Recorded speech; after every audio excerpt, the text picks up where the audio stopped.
Capture the flag. This is Woody, the Unexceptional Gamer, and I make Call of Duty videos that help other unexceptional gamers get wins and better scores.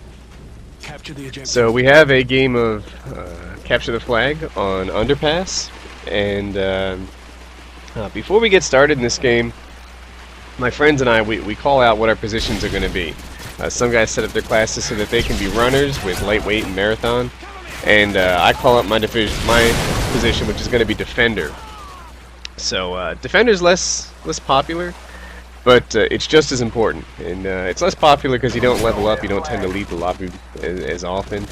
But I also play ice hockey, and in ice hockey, if everyone were to play forward, if everyone were to rush ahead and try to get the goals themselves, then our goal would be left undefended, and we wouldn't win many games. So while the newspapers print about the forwards all the time, the players know that the defenders help win games. And in football, you hear about Peyton Manning a lot, but it's only one or two guys on the defense side that get the press. Well, that's okay. I'm happy to be a defender because I really like winning. And if I can win and go positive, which is what defenders do a whole lot, then it's a good game to me. So my objective in this game type is to lock down this side of the map. Little tactical layout fail there.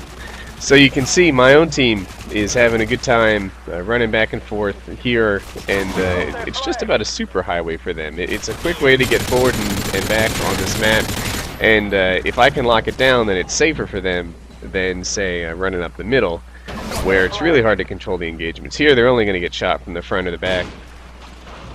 Jug, like my friend here, he's not quite sure how to get there, but he will, and I think he caps the flag up here. So, a little awareness fail there. That I don't know if the guy spawned right in front of the propane tank, but he made his way around the side and didn't realize he was there. And a bit of a spoiler, that's my last death in this game. So I'm trying to move forward, but you're vulnerable as you go down this path. So I'm doing it real carefully. I go forward, I lay down, and I take a look. Clean up the left, check here for campers. Up, got a guy spawning, and now things are going like they're supposed to. We've got two flags, and this left side of the map, another tactical layout fail. That happens too much to me. This side of the map, we're getting all cleaned up and locked down. So I noticed there's a guy out there. He's by where the Bravo flag would be in domination. And I'm trying to retake control of this part of the map without putting myself at too much risk.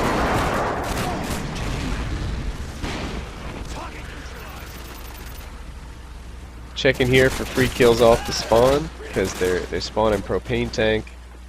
And now my team is here, and we're going to cap another flag in a minute.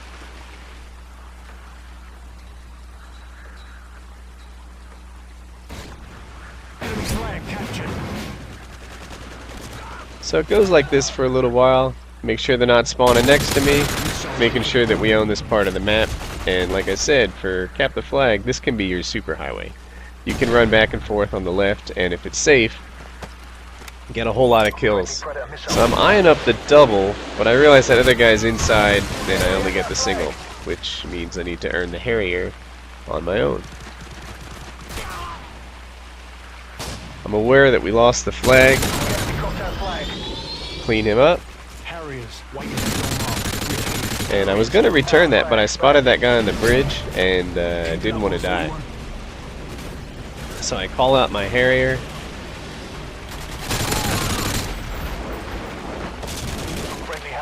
And if I remember right, I get 2 kills off this, which brings the Pablo in, and I call it right away. So earlier in the night I had been playing around with spacing out my Harrier and Pablo kills, because there's a line of thinking that if you spread them out, then the Harrier and the Pablo don't compete for the same people that are out in the open. But what I found was that my air power gets shot down a lot faster when I call them one at a time. I don't know if it's because guys are already armed with their stinger from taking the Harrier out, or if it's a psychological thing where they decide, you know, they don't want to mess with air power that's this overwhelming. But I'm pretty happy with what happens when I get two of them in the air together. They tend to bring in some kills for me. Sadly, I maybe should have waited till the next round because I didn't get the full benefit. And I'm going to warn you, Capture the objective. this half of the game is a lot slower paced than the first half of the game. I have this idea that there's going to be a sprinter that someone set up with lightweight and marathon zipping over here to try to get behind us and take advantage of us, and I was right. So there he is. Spray him down, and I take a quick look for friends in case someone else had that same idea. But when I don't see anybody, I get back and reassume my role of owning the right side of the map. So I get on my horse and start sprinting here.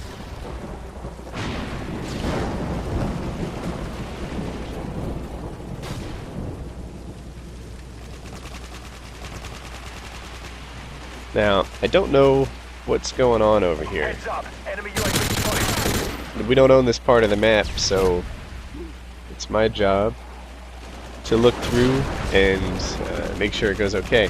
Now, what I would love to do here is run forward, maybe get those barrels, or take a position near those barrels where my red dot sight is, but the enemy UAV is up, and I'm concerned that someone's just going to view me like, you know, candy on Easter morning if I go running out in the open like that.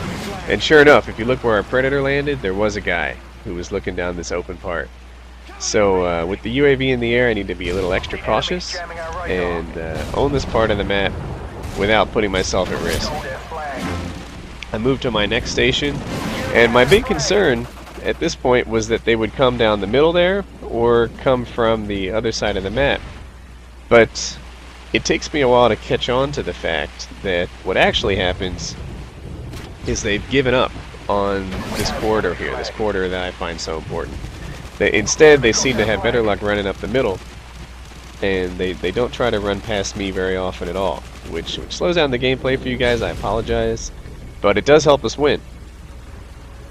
So I know that my ally here is running, and I'm just trying to keep this part all locked in. When they get our flag, I help out, and I don't get the kill or even the assist, but my heart was in the right spot. It's trying to keep him safe and get him on the flag so he can get it back. So like I said, I'm a little slow to catch on to the fact that they don't want anything to do with the superhighway here on the right. Instead, they want to run along the side. So they do cap our flag, but I clean it up and return it for them.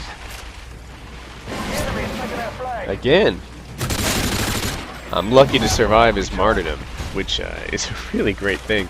I'm so happy. In Call of Duty 4, I got to the point where I just assumed that all dead bodies or recently deceased were explosive, because so many guys ran martyrdom that you just didn't want to be in the room with anyone who recently died.